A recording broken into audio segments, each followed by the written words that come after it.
Main বৈশিষ্ট্য হচ্ছে এদের জুটি, মাথার উপরে যে জুটিটা দেখতে পাচ্ছেন বা খোপা জুটি যেটাই বলেন দেখতে পাচ্ছেন। আসলে আমি বারবারই বলি খাবারটা আসলে পরিষ্কার দেওয়ার চেষ্টা করবেন। হ্যাঁ, পরিষ্কার দিলে আসলে আপনার কবুতর অসুস্থ হবে না ভাই, কবুতর অসুস্থ হবে না, কবুতর ভালো থাকবে।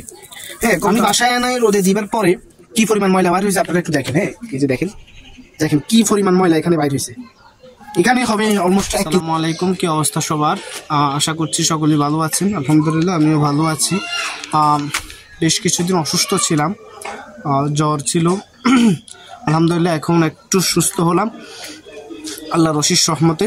যাই হোক, আজকে আসলে ভিডিওটা করতেছি, নতুন এক জোড়া কবুতর কিনে নিয়ে আসছি বাজার থেকে।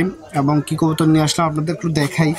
আমি বেশ কিছু বাংলা কবুতর নিয়েছি, বা আমাদের দিকে বাংলা বলে, গোল্লা বাংলা যেটাই হোক, নিয়েছি। অনেক কবুতর নিয়েছি। তো আসলে বেশ কিছুদিন বাজারে যাওয়াও হয় নাই অসুস্থতার কারণে। গত 2 দিন আগে আমি বাজারে গিয়েছিলাম। বাজারে যাওয়ার পর এক জোড়া কবুতর আমার পিছনে দেখতে পাচ্ছেন, খুব পছন্দ হয়ে যায় এই জোড়া কবুতরটা। তো নিয়ে আসি, আসলে কবুতরটা দেখাই। হ্যাঁ, আপনাদেরকে একটু কবুতরটা দেখাই। আমাদের এদিকে কবুতরটা যে নামে পরিচিত ওটা হচ্ছে যাই সূর্যমুখী দোয়াসলা কবুতর বলে আমাদের এদিকে। হ্যাঁ, আমাদের ফেনীতে এগুলাকে সূর্যমুখী দোয়াসলা কবুতর বলে। আমি একটু দেখাই। এ পাশে যেটা দেখতে পাচ্ছেন এটা হলো মহিলা কবুতর, মানে ফিমেল কবুতর, আর এটা পুরুষ মানে মেল কবুতর। তো পুরুষটার আসলে এটার পায়ে একটু পশম আছে, মাদিটার পায়ে পশম নেই। যাই হোক, এদের মেন বৈশিষ্ট্য হচ্ছে এদের জুটি, মাথার উপরে যে জুটিটা দেখতে পাচ্ছেন বা খোপা জুটি যেটাই বলেন দেখতে পাচ্ছেন। আসলে এই মেন বৈশিষ্ট্য হচ্ছে ওদের এটাই, এবং এটাই তাদের সৌন্দর্য মেন। মাশাআল্লাহ, কবুতরগুলো কেমন হলো অবশ্যই কমেন্ট বক্সে জানাবেন। আসলে খুব পছন্দ হয়েছে আমার। এইরকম আরও এক জোড়া কবুতর আমি কিন্তু কিনেছি আগে, বেশ আগে কিনেছিলাম। তো এগুলো আসলে বাজারে সচরাচর পাওয়া যায় না। হ্যাঁ, সচরাচর এই কবুতরগুলো পাওয়া যায় না বা দেখা যায় না ওই রকম। আসলে এগুলো অনেক আগের কবুতর, তো দেখা যায় না। তো পছন্দ হলো যার কারণে নিয়ে নিলাম।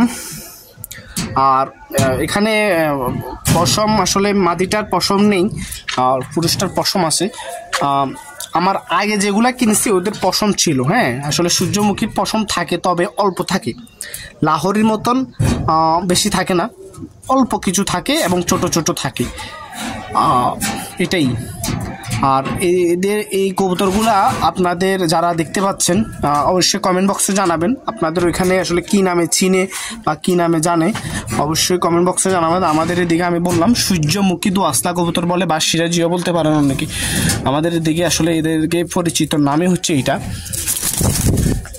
মাশাআল্লাহ, সাইজটা ভালো এবং কবুতরটা সৌন্দর্য সাইজ সব মিলে দেখে আমি আসলে কবুতরটা কিনেছি। না হলে আসলে না হতো না। মাশাআল্লাহ, আমি একটু সময় নিয়ে দেখাচ্ছি।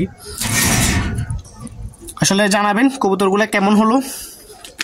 হ্যাঁ, কবুতরগুলো কেমন হলো অবশ্যই কমেন্ট বক্সে জানাবেন, এবং এদের দামটাও কত হতে পারে আমাকে একটু যারা কবুতর নিয়ে বেশি অভিজ্ঞতা আছে অবশ্যই জানাবেন। আমি এগুলা নিয়েছি হচ্ছে যাই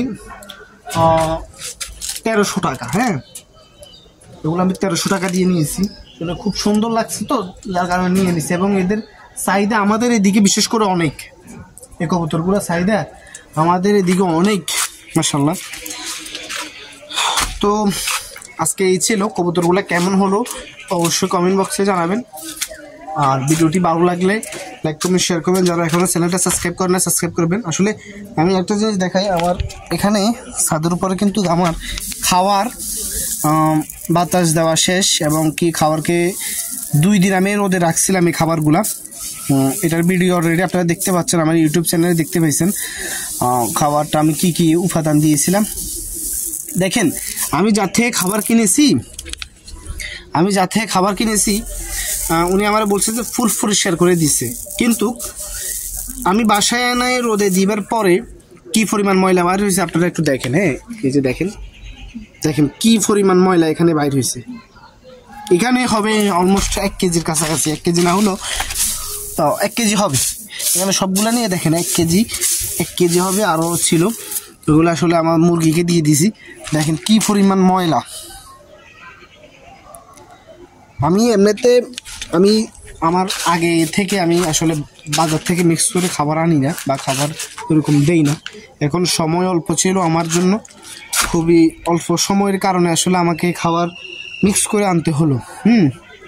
নাহলে আমি সবসময় কিন্তু খাবার মিক্স করে আনি না, কারণ বাজারে এই জন্যই আমি খাবার আনি না। অনেক ধরনের ময়লা থাকে, দুলবালু থাকে, এগুলা খাইলে কবুতর অসুস্থ হয়। এগুলো খাবার পরে কবুতর কিন্তু অসুস্থ হয়ে যায়। তো আপনারা চেষ্টা করবেন বাড়িতে এনে খাবারকে পরিষ্কার করে নিজে খাবারটা মিক্স করার, তাহলে আপনার কবুতর ভালো থাকবে। এবং কি খাবারটাকে আমি বারবারে বলি, খাবারটা আসলে পরিষ্কার দেওয়ার চেষ্টা করবেন। হ্যাঁ, পরিষ্কার দিলে আসলে আপনার কবুতর অসুস্থ হবে না ভাই, কবুতর অসুস্থ হবে না, কবুতর ভালো থাকবে। হ্যাঁ, কবুতর ভালো থাকবে, কবুতর অসুস্থ হবে না। যাই হোক, সবাই চেষ্টা করবেন কবুতরগুলো আসলে ভালো খাবার, ভালো পানি, বিশুদ্ধ পানি, পরিষ্কার জনিত খাবার দেওয়ার জন্য। আর এটাই, সবাই ভালো থাকবেন, সুস্থ থাকবেন, বাজার থেকে খাবার নিয়েও খাবারটা পরিষ্কার করার চেষ্টা করবেন। সবাই ভালো থাকবেন।